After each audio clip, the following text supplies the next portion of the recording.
अब नहीं तो हम फिर घर से करेंगे, लेकिन घर से कम। Good morning, student. I'm Dr. Afeeefa Fatima. I'm Assistant Professor, School of Management, Babu Banarsi Das University, Lucknow. Today I'm going to discuss a very important topic of research methodology, research process. Research process is similar to understanding a journey with a specific mission. Before starting the journey, we decide where you want to go and which route to follow.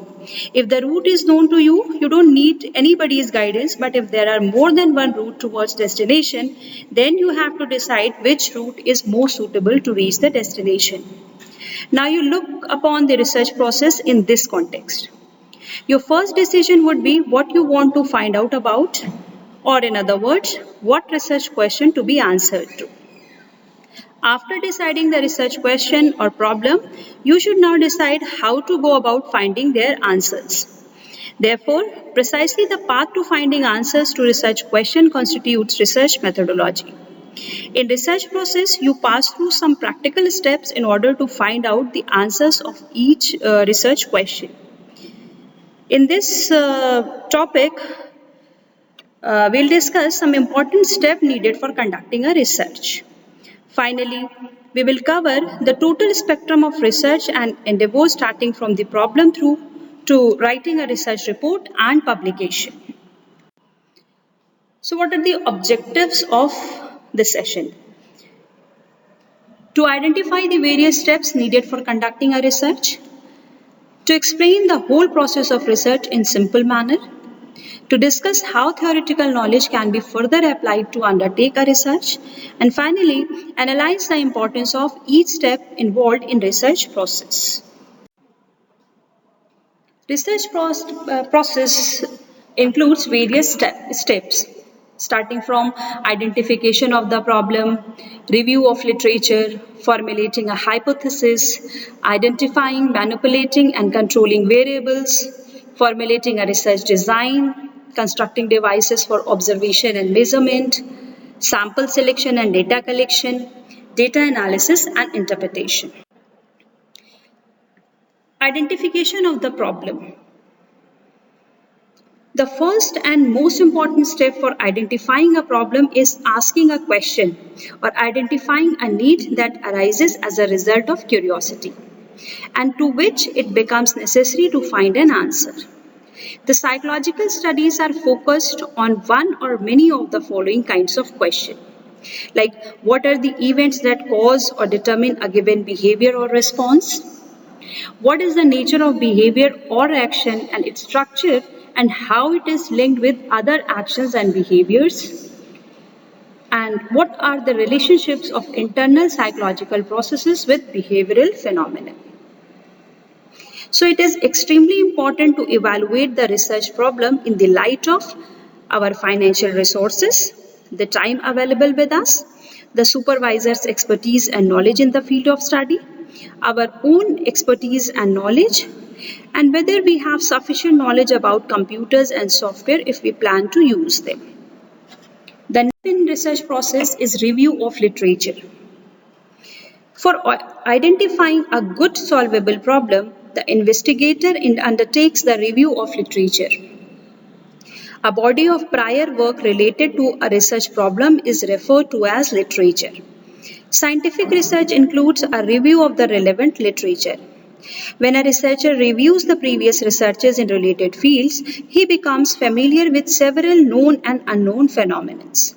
Therefore, an obvious advantage of review of the literature is that it helps to eliminate duplication of what has already been done and provides guidance and suggestions for further research.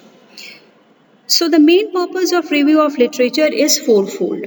Firstly, it gives an idea about the variables which have been found to be conceptually and practically important and unimportant in the related field. The literature provides an estimate of the previous work and provides an opportunity for the meaningful extension of the previous work. A review of literature helps the researcher in systematically compiling the expanding and growing body of knowledge. Literature review also facilitates in drawing useful conclusions regarding the variables under study and provides a meaningful way of their subsequent applications. A review of the literature also helps in redefining the variables and determining the meanings and relationships among them so that the researcher can build up a case as well as a context for further investigation that has merit and applicability. The next step in research process is formulating a hypothesis. When the researcher has identified the problem and reviewed the relevant literature, he formulates a hypothesis. From a careful examination of relevant theory and previous findings, the psychologist would be able to state one or more propositions whose validity could be tested.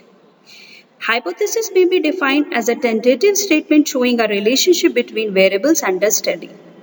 It is stated in the form of a declarative sentence.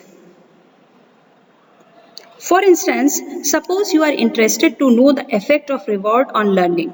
You have analyzed the past research and found the indication that the two variables are positively related. You need to convert this idea in terms of a testable statement. At this point, you may develop the following hypothesis. Like those who are rewarded shall require lesser number of trials to learn the lesson than those who are not rewarded. Hypothesis plays the key role in formulating and guiding any study. The hypotheses are generally derived from earlier research findings, existing theories, and personal observation and experiences. The next step in research process is identifying, manipulating, and controlling variables. While talking about the hypothesis, you will encounter the word variable. Variables are defined as those characteristics which are manipulated, controlled, and observed by the experimenter. At least three types of variables must be recognized at the outset: the dependent variable, the independent variable, and the extraneous variable. The dependent variable is one about which the prediction is made on the basis of experiment.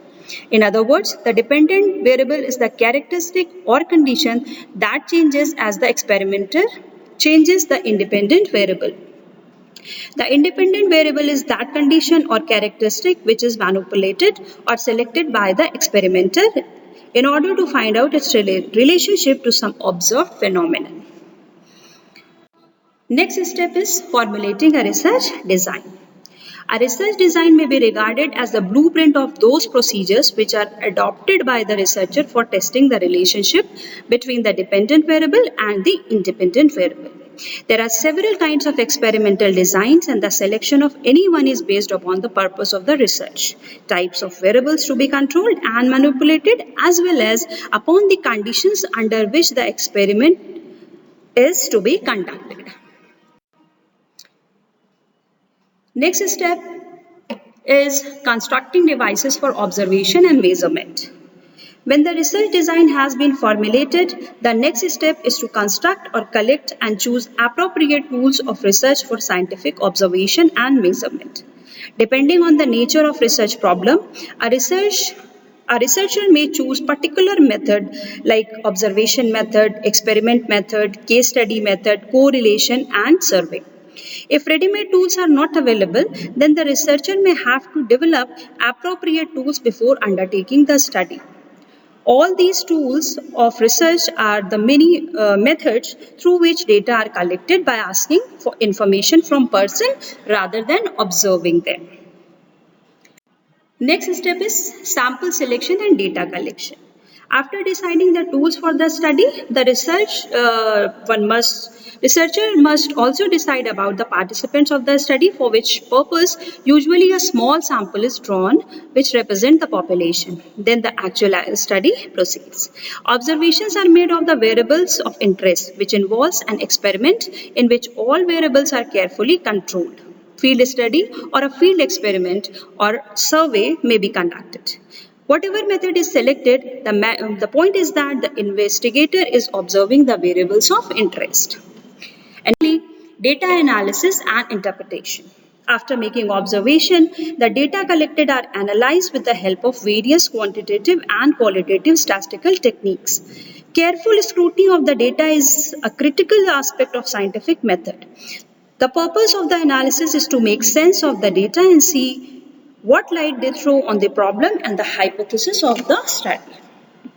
So this is all from my side. Thank you, students.